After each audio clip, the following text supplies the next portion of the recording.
Nowadays, in the era of the fast fashion supremacy, clothes are ready to wear, ready to buy, ready to waste. This project, called Multiple Clothes, aims to find a more sustainable relation to our clothes. The users don't have a passive attitude when consuming.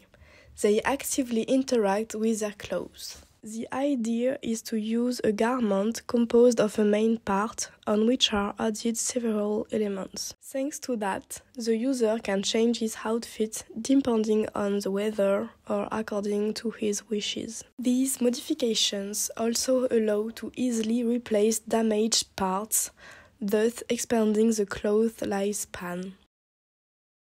The elements complete the principal cloth and their patterns can have different sizes.